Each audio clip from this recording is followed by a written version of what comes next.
we're speaking on a day where the Israeli government has been very open about the fact that they are carrying out a genocide. Smotrich, the finance minister, has said, "We will conquer and cleanse and stay." Those are his words. Netanyahu has endorsed Smotrich. They're talking openly about disassembling Gaza, to quote the finance minister again. We're having kids are starving to death in Gaza right now. I think they opened to 5 trucks after 2 months of not a single truck going in.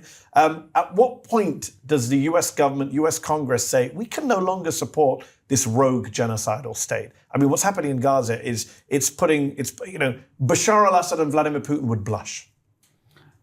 Well, certainly what they're doing right now in terms of the aid, which my understanding is that they're conditioning it on having Palestinians from the north of Gaza move down to the south of Gaza.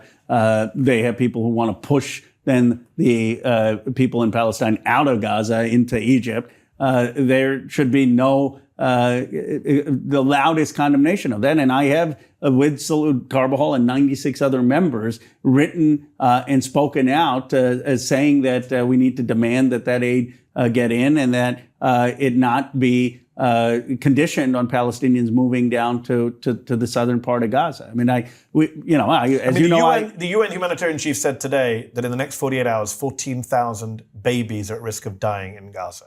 A very stark warning he gave to the BBC. Such is the humanitarian situation in there. In years to come, history will judge very harshly American politicians, American governments, both parties, who were complicit in this genocide in Gaza, will it not? History will be very harsh. Liking this video? Then don't just watch. Hit like, share, and subscribe. And tap the bell so you never miss a video or live show. But if you want early access to exclusive content, then you have to head to Zeteo.com and subscribe now. You'll be supporting fearless, independent journalism.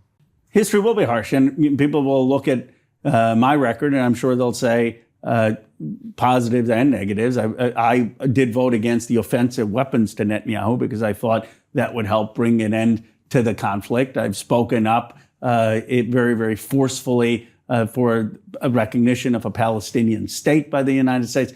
But, it'll be for history to judge whether people like me did enough to stand up. I do think one thing I've realized is American Congress people have tremendous influence and power in domestic policy. I'm not absolving us, but our influence on foreign policy is much less than it should be. I mean, when you look at Biden... Although you do vote on the aid and the arms. I mean, I voted with 46... But the majority of your own party, forget Republicans, carry on arming this government, which is Prime Minister indicted at the International Criminal Court, being investigated for genocide at the ICJ, literally starving thousands of innocent people right now, and they're not hiding it, right? They're saying it openly. Israeli politicians say openly, yes, we're going to starve them all. Well, but we've got to speak out. My sense is why Trump actually started to speak out a bit is he probably got that from Saudi and UAE when he went there, and he heard that what they're doing, the Palestinian people, is creating anger in all of these countries. But it's going to take people both in Congress and ultimately a president, a secretary of state, a national security advisor who start to put more pressure on Netanyahu. That doesn't mean, I mean, you and I may disagree, that doesn't mean that you have to cut off the annual aid to Israel. Bush, Reagan, Clinton, other presidents have used far more leverage on Israel to get them to uphold basic human rights, and it has worked when they've done that.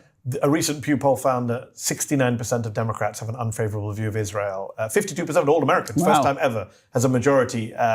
Can the next Democratic presidential candidate in 2028, can they be as pro-Israel as their predecessors and still win the primary? Can the next Democratic presidential candidate have views more like John Fetterman's and less like yours? Do you think that's tenable on Israel?